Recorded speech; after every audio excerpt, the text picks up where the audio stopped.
فقال آمين ثم ارتقى الدرجة الثانية فقال آمين فلما ارتقى الدرجة الثالثة فقال آمين فلما نزل فقالوا يا رسول الله اليوم نسمع ما لم نسمع من قبل فقال عليه الصلاة والسلام جاءني جبريل وعرض علي الدعاء فقلت آمين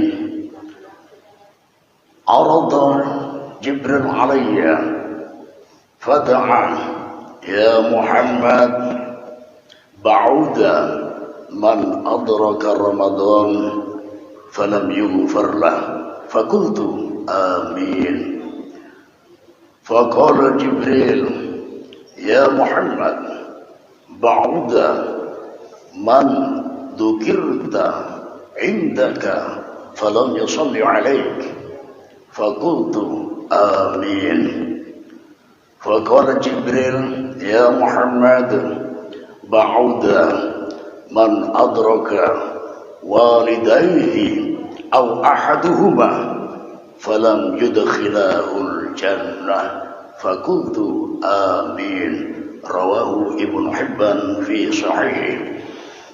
Diriwayatkan dari sahabat Ka'ab ibnu Ajrah, beliau meriwayatkan suatu hadis bahwa suatu ketika Rasulullah SAW akan menaiki tangga pertama dari mimbar Rasulullah SAW. Jadi mimbar sesuai hadis Rasulullah SAW kurang lebih mirip dengan mimbar di masjid kita ini, yaitu berbentuk tangga. Dan ini adalah salah satu petunjuk atau hadis yang sahih bahwa mimbarnya Rasulullah berbentuk tangga, bukan podium. Ini adalah hadis yang sahih menunjukkan ketika Rasulullah mau naik tangga yang pertama, tiba-tiba Rasulullah mengucapkan kata-kata amin. Kemudian beliau naik tangga yang kedua, beliau mengucapkan amin. Kemudian beliau naik tangga yang ketiga, beliau mengucapkan amin. Kemudian berkhutbah.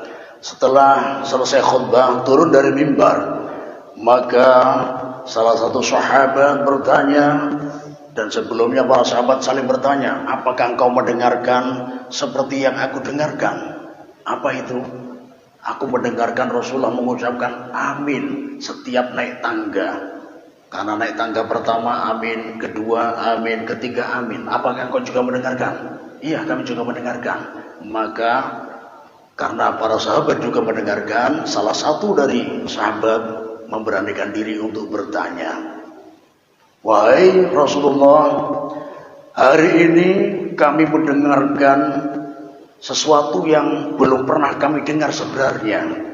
Sebelumnya kami belum pernah mendengarkan, tapi hari ini kami mendengarkan sesuatu tersebut. Rasulullah bertanya, apa yang kalian dengarkan? Anda mengucapkan amin sebanyak 3 kali. Di setiap tangga 1 kali.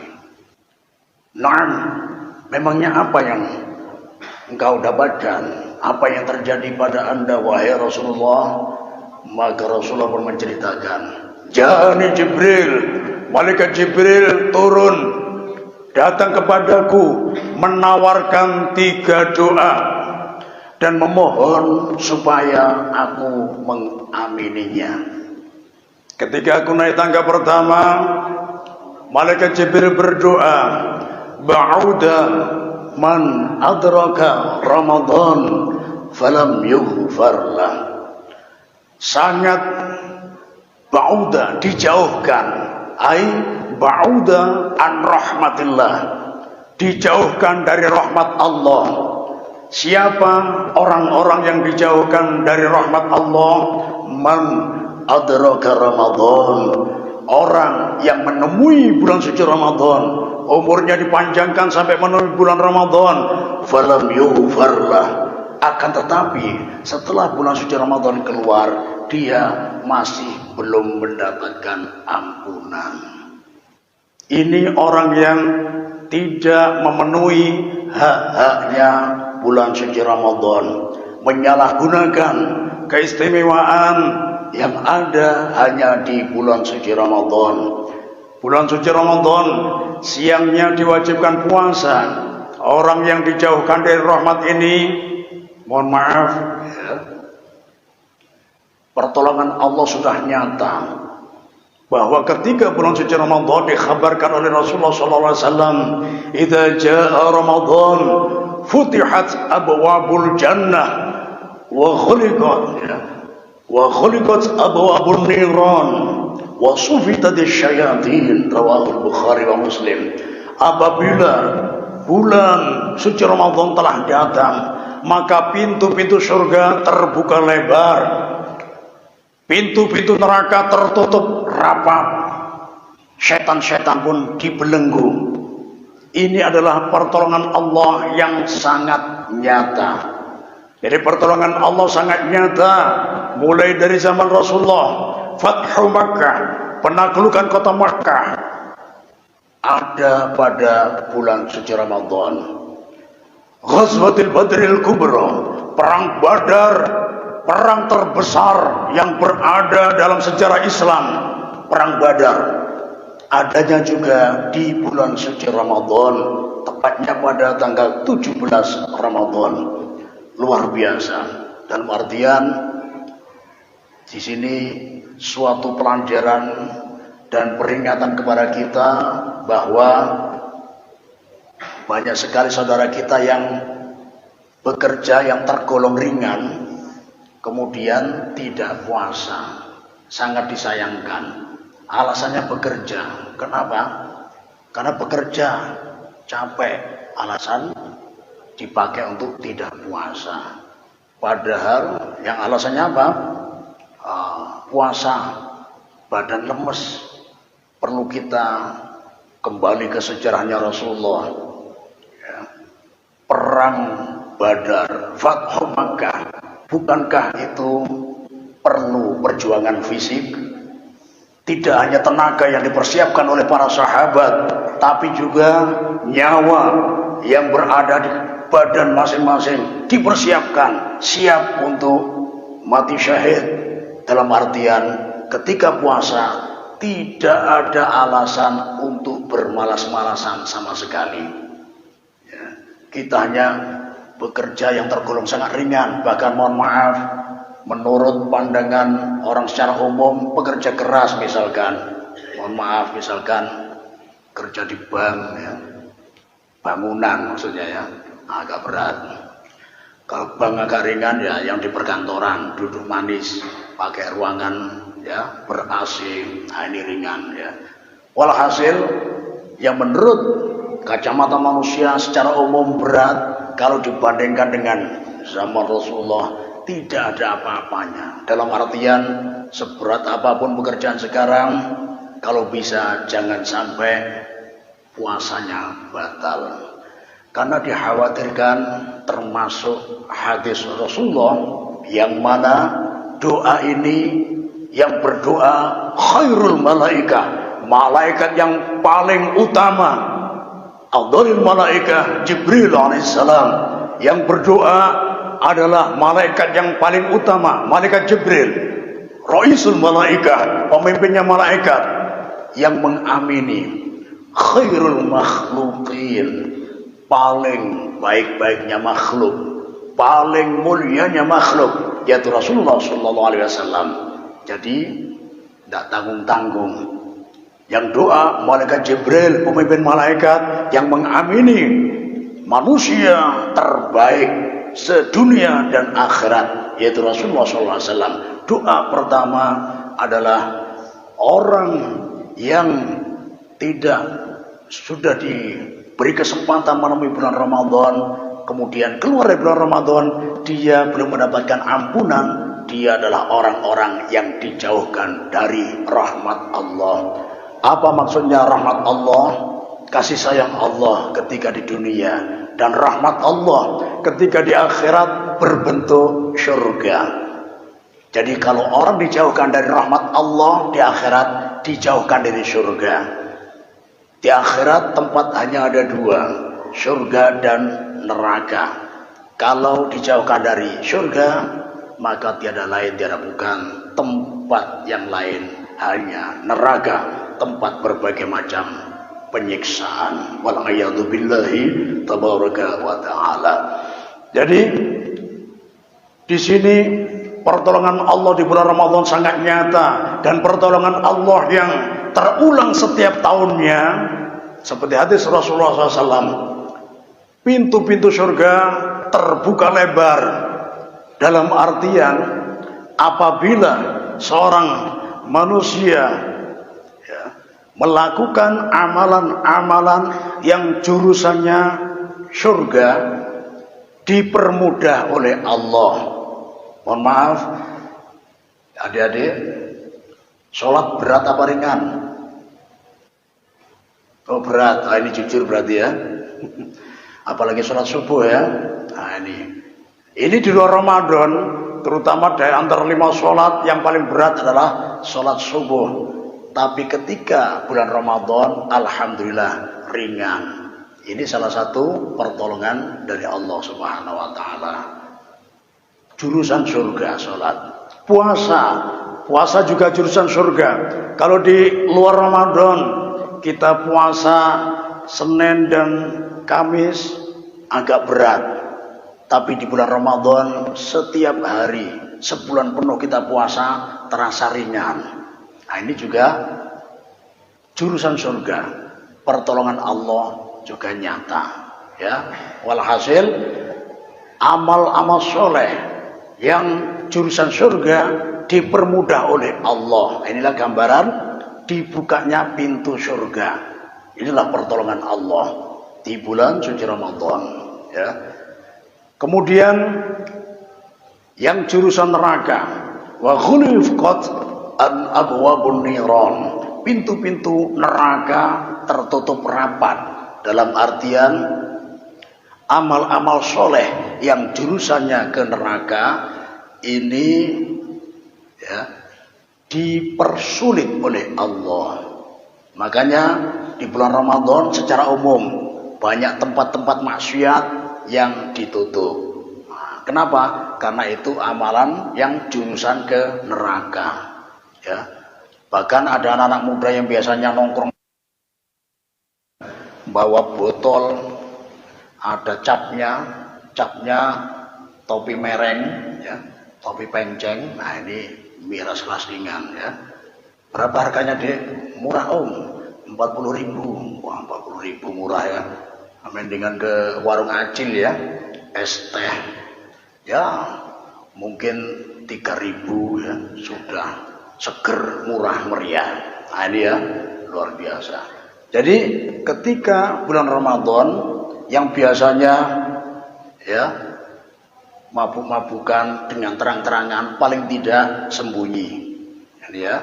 Bahkan banyak di antara mereka yang berhenti ketika bulan Ramadan. Nah, ini adalah salah satu bentuk pintu neraka ditutup rapat oleh Allah Subhanahu wa Ta'ala.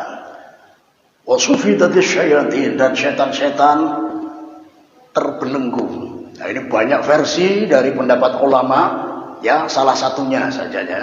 Versinya banyak, ulama kita sangat banyak, dalilnya juga ya, pegangan dalilnya juga masing-masing sangat kuat ya. Salah satunya menurut sebagian ulama, setan-setan dibelenggu ini benar adanya ya. Setan dibelenggu kemudian dilemparkan di tengah laut ya. Mungkin gabung sama Nyai Roro Kidul sana ya. Ini ya belenggu.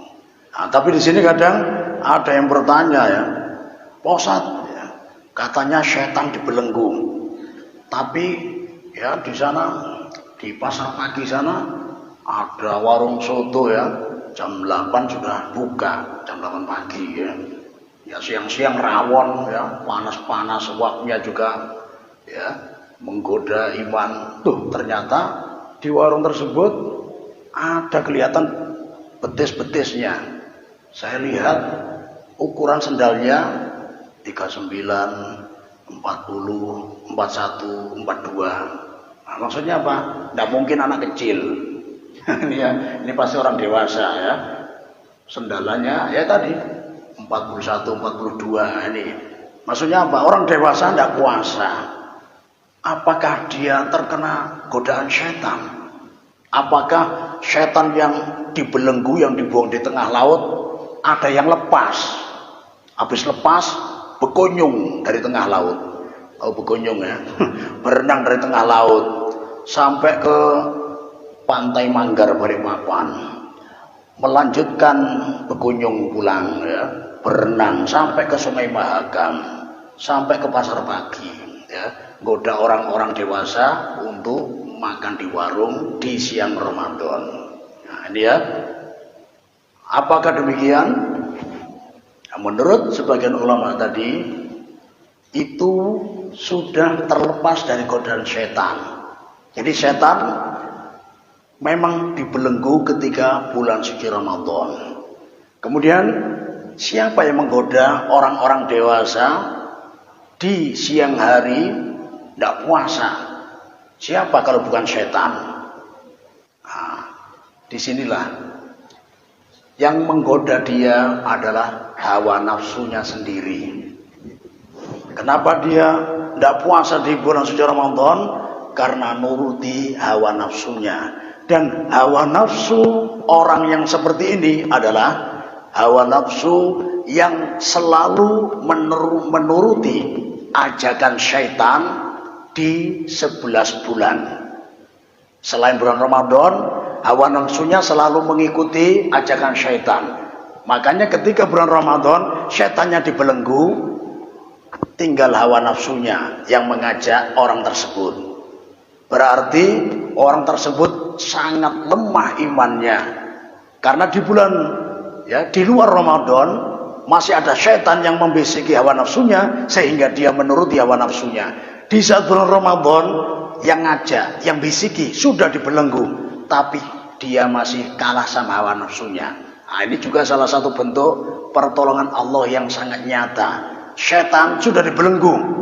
Jadi kalau di luar Ramadan kita berat mengalahkan hawa nafsu kita, berat, apalagi hawa nafsu kita lebih mengikuti bisikan setan.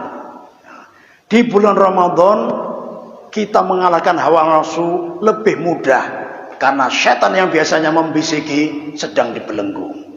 Nah, ini makanya ini bentuk. Jadi kalau setannya sudah dibelenggu tapi orang tersebut kok masih mengikuti hawa nafsunya, inilah orang yang keimanannya sangat tipis sekali, sangat lemah sekali. Hanya hawa nafsunya ngajak makan atau melakukan pembatal puasa di siang Ramadan sudah dia turuti. Dan orang-orang seperti inilah yang masuk kategori ba'uda man adraka Ramadan falam yughfarlah. Dijauhkan dari rahmat Allah. Orang yang menemui bulan suci Ramadan tapi setelah bulan Ramadan keluar dia belum mendapatkan ampunan. Kalau di bulan suci Ramadan yang mana pertolongan Allah sudah sangat nyata ya, pertolongan Allah sangat nyata, melakukan amal-amal soleh jurusan surga sangat mudah, sangat ringan, tapi masih belum mendapatkan ampunan. Inilah orang-orang yang terlaknat, yang dijauhkan dari rahmat Allah.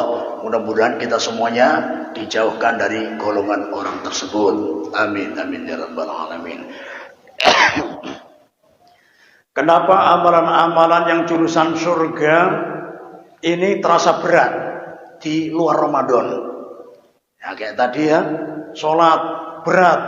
Sebelum melakukan sholat harus belajar ilmu agama, tata cara wudhu sebelum sholat. Ini berat ya. Belum tata cara sholatnya ya, berat.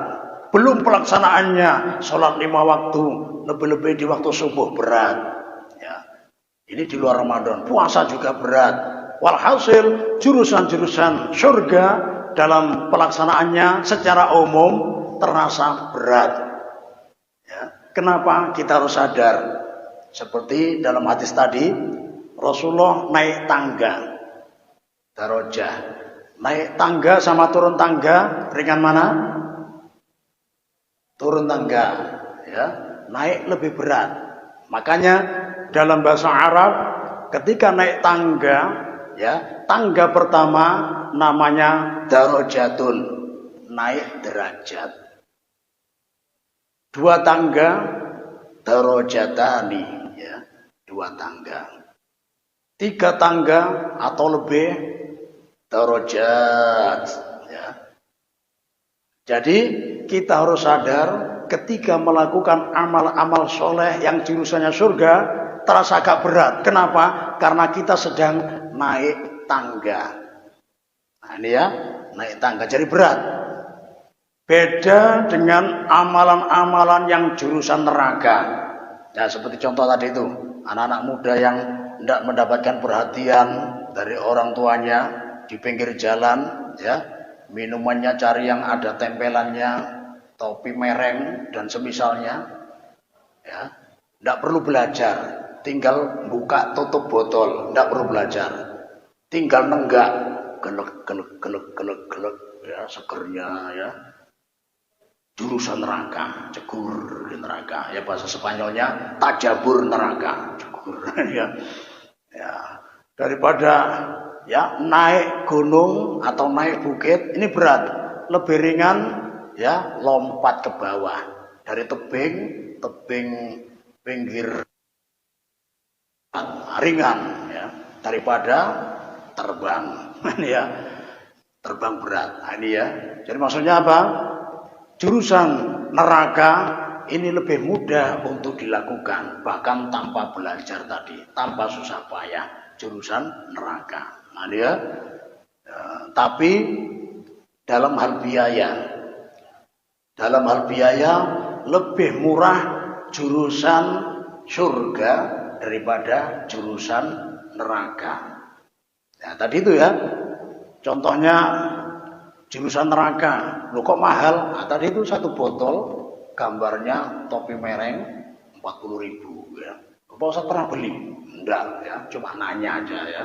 Memastikan, membandingkan minuman pemuda yang tidak dapat perhatian,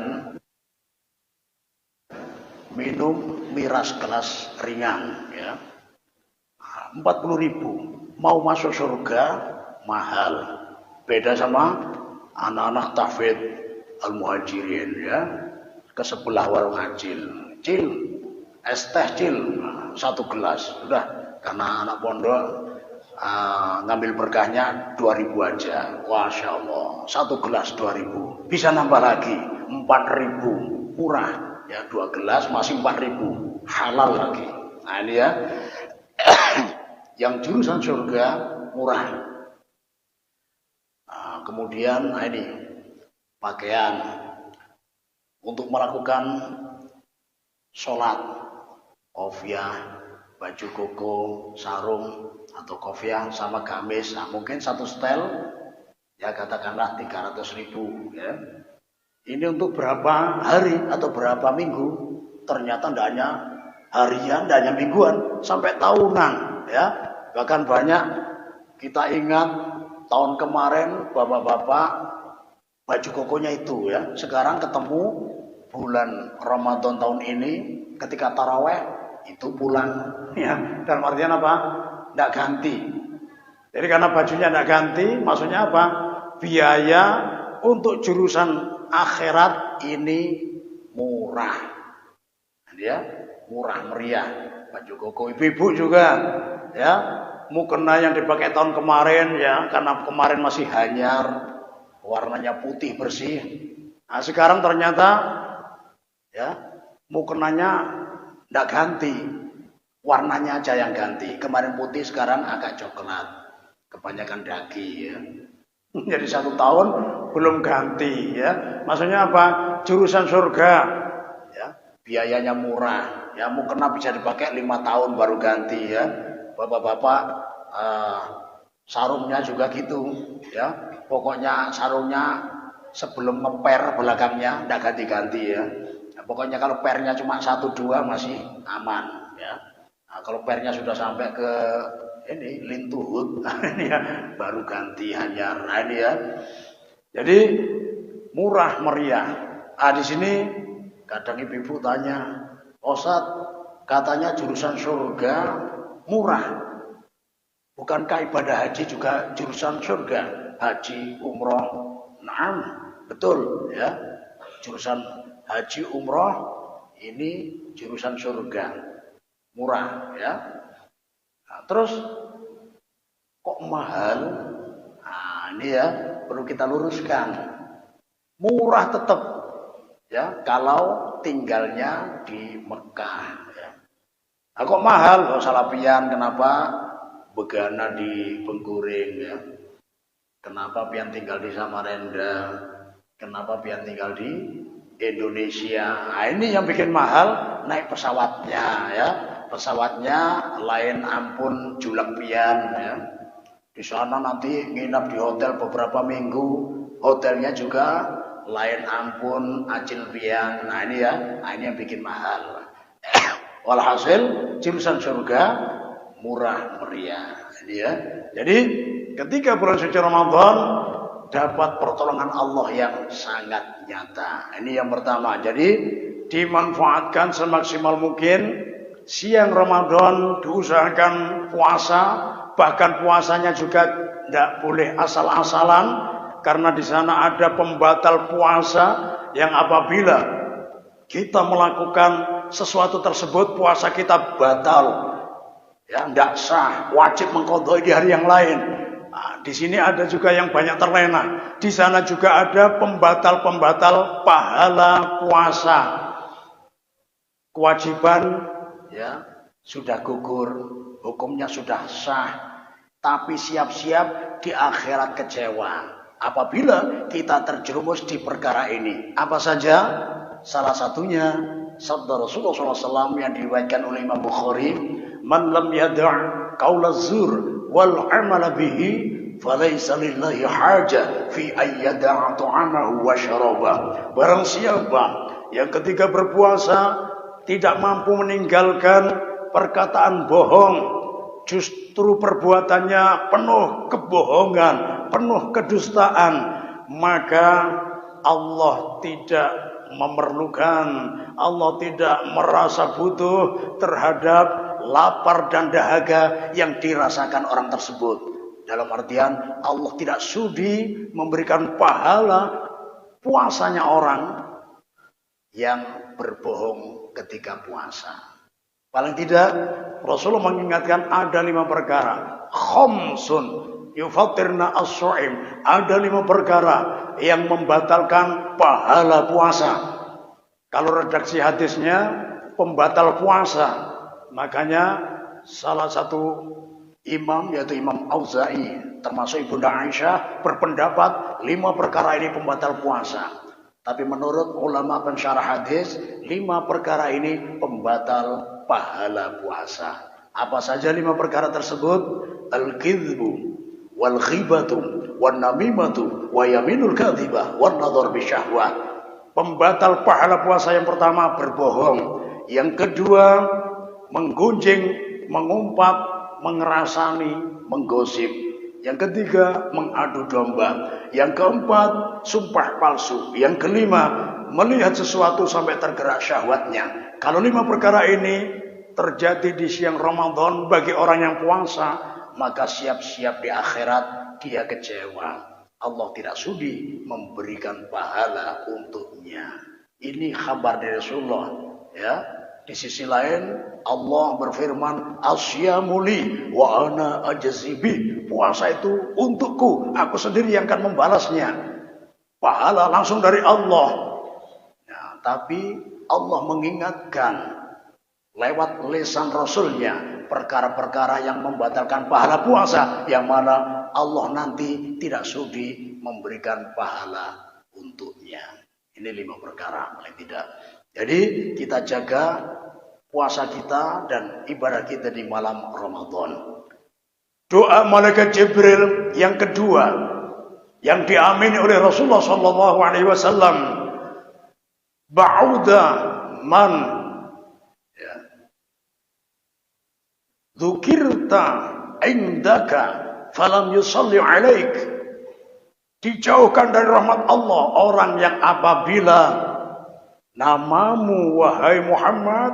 Nah, ini kalau malaikat Jibril menyebut Nabi Muhammad ini dengan nama langsung, ya, ini suatu tanda bahwa malaikat Jibril sangat dekat dengan Rasulullah. Jadi kalau kita teman akrab aja, teman sekolah istilahnya, kita manggil tidak pakai mas, tidak pakai D, langsung namanya, itu pertanda saking akrabnya, ya.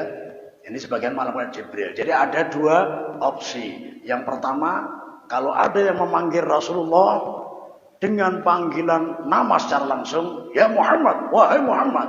Nah, dia, karena kalau para sahabat yang secara umum, ya Rasulullah, ya Nabi Allah, wahai utusan Allah, wahai Nabi Allah. Tapi malaikat Jibril langsung, ya Muhammad, wahai Muhammad. Ini menunjukkan saking dekatnya. Opsi yang kedua, kalau ada yang memanggil nama Rasulullah secara langsung, yang kedua adalah orang udik, orang primitif, orang gunung baru turun, ya Muhammad. Nah, para sahabat yang lain, ya Rasulullah, ya Nabi Allah. Ini orang udik, ya, tidak pernah makan bangku sekolahan, ya. Sini pernah makan bangku sekolahan, ya, bangkunya sekolahan dimakan, ya, memang rayap, ya. Jadi, nah, itu orang udik manggil Rasulullah dengan sebutan. Jadi ada dua. Yang pertama karena saking dekatnya, yang kedua karena orang udik, orang primitif, tidak tahu tata krama. Nah, itu ya. Jadi luar biasa. Malaikat Jibril sangat dekatnya. Hai Muhammad, orang akan dijauhkan dari rahmat Allah apabila namamu disebutkan di sisinya dan dia tidak mau bersalawat kepadamu. Rasulullah pun bilang amin. Kenapa Rasulullah bergembira? Karena mudah jalan turunnya rahmat kepada umatnya. Jadi kegembiraan Rasulullah ini apabila perkara tersebut sangat menguntungkan umatnya. Bukan karena keuntungan beliau pribadi, tapi yang memudahkan umatnya dapat rahmat, Rasulullah bergembira. Dengan bersalawat kepada beliau, ternyata umatnya menjawab salawat tersebut, langsung dapat rahmat, ya. Man shalla alaiya salatan wahidah sallallahu lahu bihi asyran. Barang siapa yang bersalawat kepadamu wahai Muhammad, kata malaikat Jibril, satu kali saja Allah akan bersalawat kepadanya 10 kali. Bayangkan, ya. Bedanya salawat. Salawat dari Allah yang pertama. Yang kedua, salawat dari malaikat. Yang ketiga, salawat dari umat. Ini beda-beda. Salawat dari Allah kepada orang yang rajin bersalawat kepada Rasulullah, atau orang yang rajin, ya, menjawab ketika disebutkan nama Rasulullah, dia langsung menjawab bersalawat kepada Rasulullah. Maka rahmat dari Allah, ya, salawat dari Allah berbentuk rahmat, kasih sayang Allah, ya. Salawat dari Allah berupa rahmat. Makanya betullah apa yang disampaikan Rasulullah SAW yang masuk kategori bakhil, ya. Al-bakhilu man dzukirtu indahu falam yusalli alaihi. Orang yang bakhil adalah ketika namaku disebutkan di sisinya, dia tidak mau bersolawat kepadaku. Ini orang yang bakhil. Kenapa dinamakan bakhil? Ketika nama Rasulullah disebutkan di sisi kita, ya, ada yang bersolawat. Kemudian di samping saya, ya, rahmat Allah, 10 rahmat Allah sudah standby di atas kita. Ya, 10 rahmat Allah sudah siap turun. Kapan turunnya? Ketika kita menjawab sholawat tersebut. 10 rahmat datang kepada kita. Kita dapatkan. Tapi ketika ada nama Rasulullah disebutkan di sisi kita, kita diam saja. 10 rahmat dari Allah yang sudah siap turun, tidak jadi turun, naik lagi. Nah, inilah kenapa kita disebut bakhil, ya, pelit dengan diri kita sendiri. Kalau bakhil yang sifat duniawi yang kemarin kita sebutkan, ya, apa itu? Al-bakhilu wal kikiru awil pelitu awil meditu awil sekeu awil pamalar. Bakhil adalah kikir, pelit, medit, sekeh, pemalar. Nah, ini yang secara ukhrawi. Bakhil dalam masalah sholawat lebih parah lagi, karena dia pelit terhadap dirinya sendiri. Cukup mengucapkan sholawat, cukup menyebutkan nama Rasulullah. Ketika nama Rasulullah disebutkan di sisi kita, 10 rahmat datang kepada kita. Karena kita malas, kita enggan, tidak mau bersolawat, 10 rahmat tidak jadi turun. Akhirnya kita rugi dan masuk kategori orang pelit kepada diri kita sendiri. Dan ini perlu pembahasan khusus di bab sholawat. Ya. Jadi walhasil ketika malaikat Jibril berdoa yang kedua, Rasulullah mengamininya. Amin. Dan yang terakhir, tangga ketiga, Rasulullah naik tangga, Rasulullah, ya, diperdengarkan doa dari malaikat Jibril. Ba'uda man adraka walidahu au ahaduhuma indal kibar falam yudkhilahul jannah. Rawahu Ibnu Hibban fi sahihih. Malaikat Jibril berdoa, dijauhkan dari rahmat Allah orang yang menemui dua orang tuanya ketika sudah lanjut usia atau salah satunya, ya, abah mama lengkap keduanya, atau salah satunya tinggal abah saja atau tinggal mama saja. Kemudian dia tidak bisa menjadikan orang tuanya sebagai jalan masuk surga. Ini juga orang yang dijauhkan dari rahmat Allah. Ya, jadi surga terdekat berada di rumah kita, ayah dan ibu kita. Makanya ulama salafus saleh dulu apabila ada salah satu dari orang tuanya wafat, ayahnya meninggal atau ibunya meninggal, menangis. Limadha tabki? Kenapa engkau menangis? Satu pintu surga sudah tertutup untukku. Karena ayah dan ibu ini dua pintu surga, bahkan termasuk jalan pintas. Jadi bisa dibilang orang yang rugi ketika orang tuanya masih hidup, kebingungan cari jalan pintas untuk masuk ke surga. Padahal jalan tolnya ada di rumahnya sendiri, ayah dan ibu kita. Ya, luar biasa. Makanya ada salah satu, ya, sosok seorang yang hidup di masa Rasulullah tapi tidak masuk kategori sahabat. Ya, beriman. Kalau yang tidak beriman, ya, karena definisi sahabat adalah seorang yang bertemu Rasulullah sekalipun sebentar dalam keadaan beriman, masuk kategori sahabat. Kalau perempuan, sahabiah, sahabat dari kalangan wanita. Tapi kalau sering bertemu Rasulullah tapi tidak beriman, ya bukan sahabat. Kayak Abu Jahal, Abu Lahab, Abu Gosok, ya, dan Abu Bacok mungkin, ya. Abu-abu yang lain, nah ini kan bertemu Rasulullah tapi tidak beriman, makanya bukan sahabat. Disayangkan lagi ada orang yang beriman, hidup di masa Rasulullah tapi tidak masuk kategori sahabat.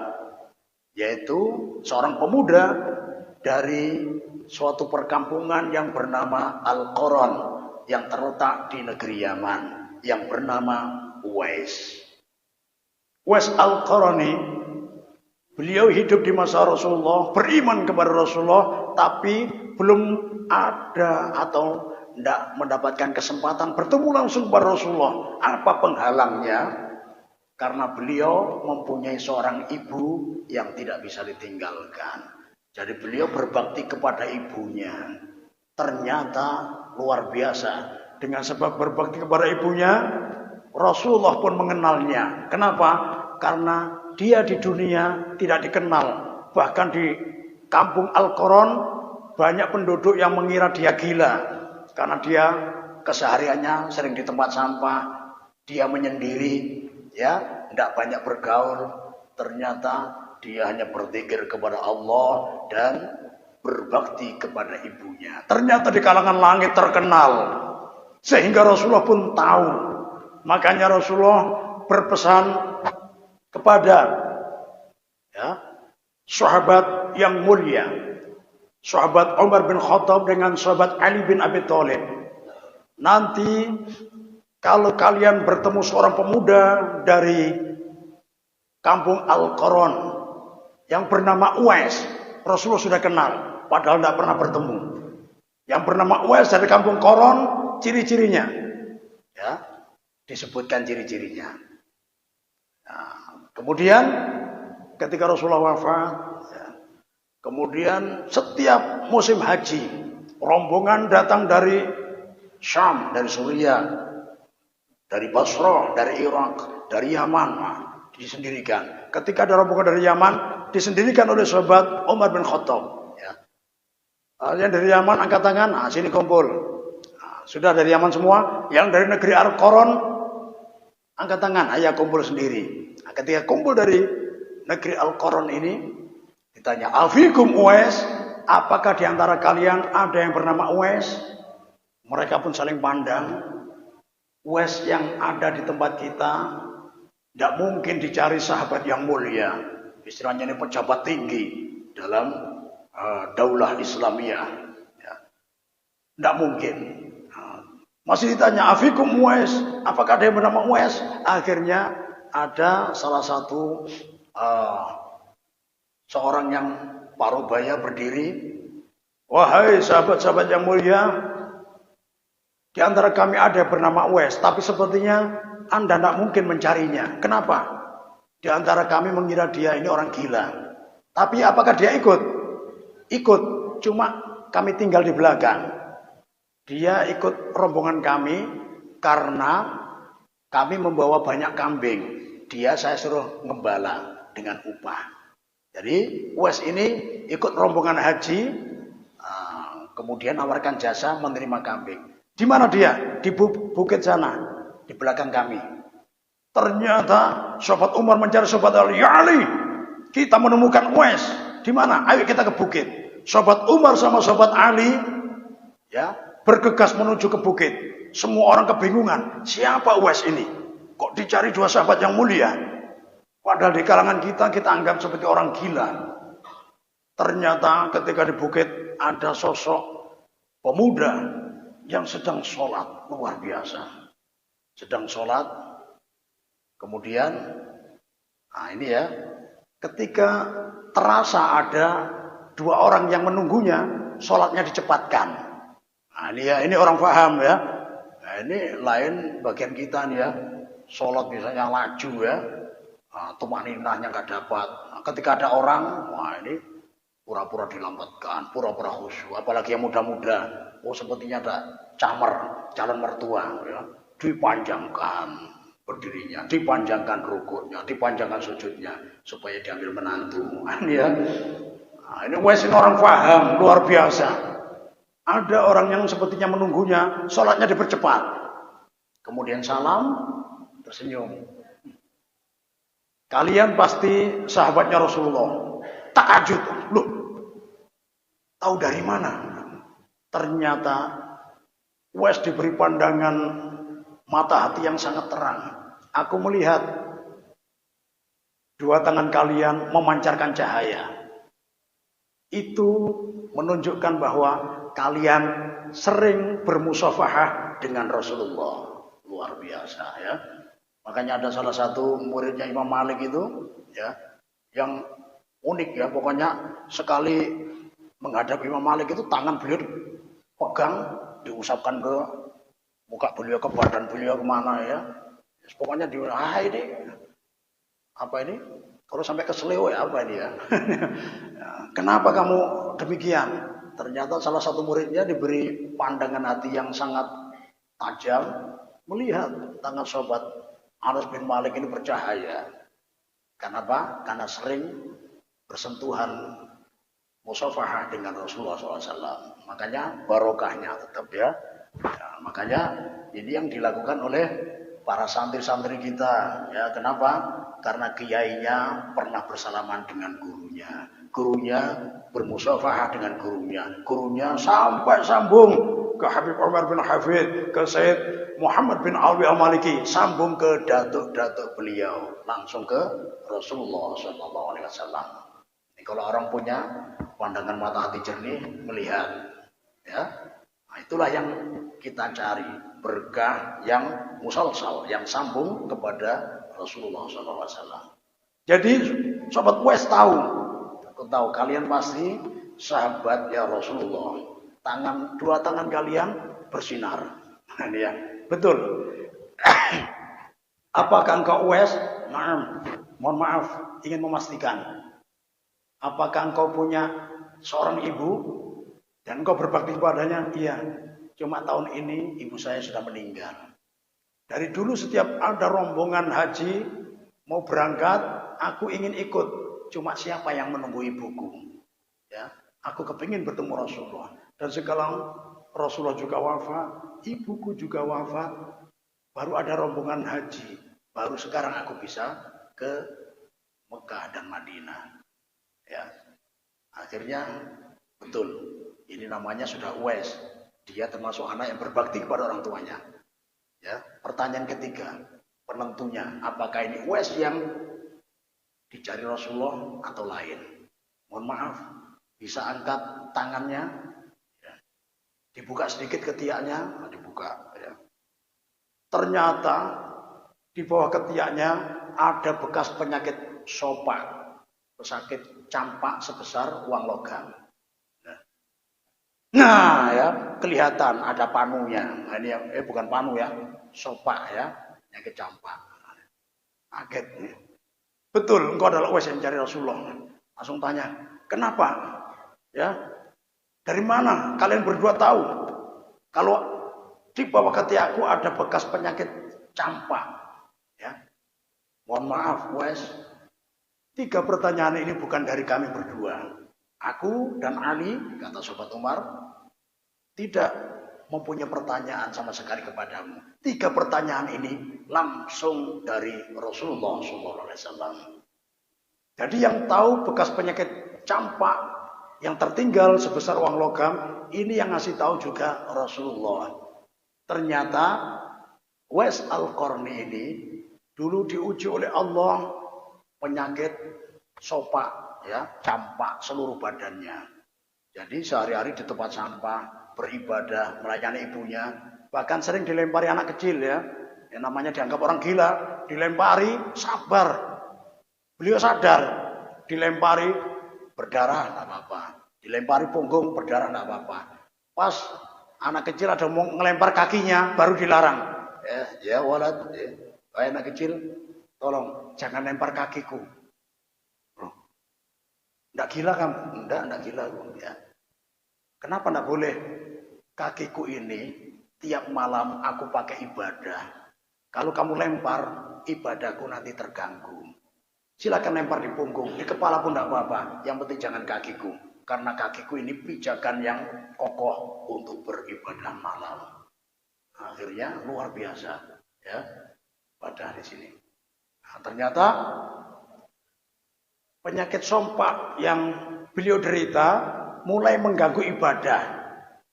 Disinilah beliau berdoa, ya Allah, kalau seumpamanya penyakit sompak ini tidak mengganggu ibadah, aku ridho, aku rela.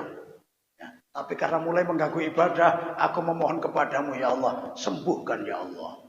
Di saat itu juga langsung bersih badannya, mukanya glowing, glow up ya, terus sekarang. Langsung luar biasa, bersih. Jadi dia sendiri heran, ternyata doaku dijabahi oleh Allah. Doa lagi, ya Allah, ya, tumbuhkan penyakit sopak sebesar uang logam, ya, di tempat tersembunyi aja, di bawah ketiak. Untuk apa? Untuk kenang-kenangan. Tidak lama lagi tumbuh penyakit sopak sebesar uang logam. Dijabahi oleh Allah. Minta disembuhkan, sembuh total. minta diberi penyakit sopak lagi untuk kenang-kenangan, ini ya, diberi ya, tumbuh sedikit. Dan yang masalah ini yang tahu hanya Uwais Al-Qarani dengan Allah Subhanahu wa taala. Makanya ketika sahabat ini menanyakan hal tersebut, Uwais takjub. Kok tahu ini? Ini rahasiaku dengan Allah saja. Nah, ternyata sahabat bilang ini pertanyaan dari Rasulullah, dan Rasulullah dikasih tahu malaikat Jibril. Dan sekarang kau kami temukan, maka aku juga ingin menyampaikan Rasulullah, menyampaikan pesan Rasulullah. Yang pertama, wahai Uwais, Rasulullah kirim salam kepadamu. Assalamualaikum. Uwais langsung menjawab, alaikuma, untuk kalian berdua, wa alaihi, dan atas Rasulullah assalam. Itu ya kalau menyampaikan salam ya. Jadi kalau ada kirim salam, jangan hanya kirim salam, disampaikan assalamualaikum. Dan yang mendapatkan kiriman salam, ya juga jangan iya gitu aja ya. Nah, dijawab alaika wa alaihi salam. Alaika untukmu, wa alaihi, dan untuknya yang kirim salam assalam. Kalau yang ngirim seorang perempuan, bibi atau ibunya, alaika, atasmu, wa alaiha assalam. Nah, itu ya. Jadi Uwais Al-Qarani demikian. Kemudian pesan yang kedua dari Rasulullah, jika engkau nanti bertemu sama Uwais, wahai Umar dan Ali, nah ini kata Rasulullah, mintakan doa untuknya, untuk kaum muslimin muslimat. Ya. Sekarang aku memohon kepadamu supaya engkau mendoakan kami, wahai Uwais. Disinilah Uwais terharu.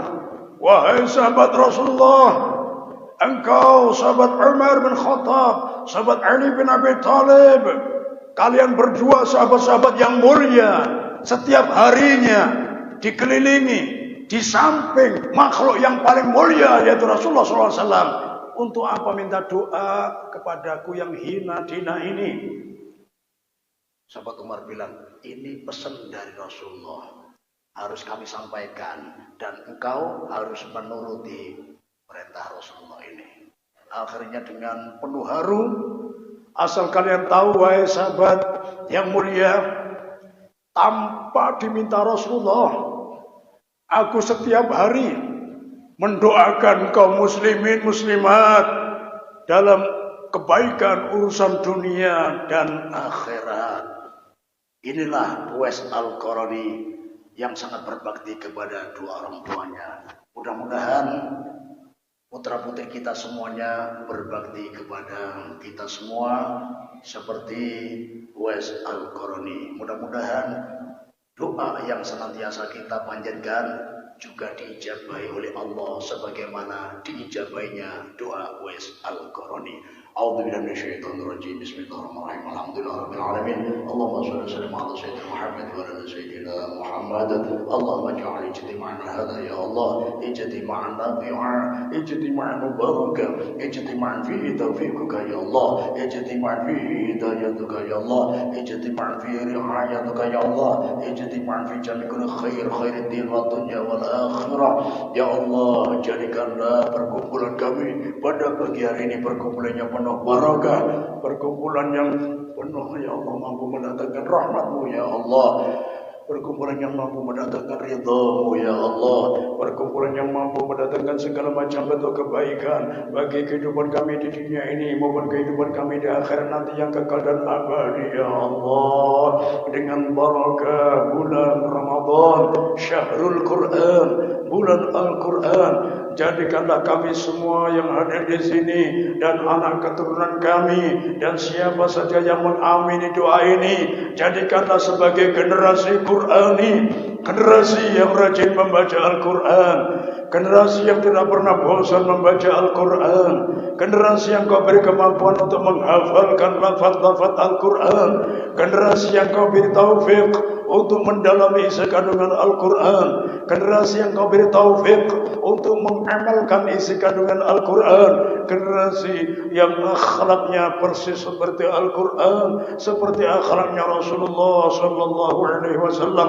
Allahumma barik lana fi syahri Ramadan wajid lana bil ghufran. Allahumma barik lana fi syahri Ramadan wajid lana bil ghufran.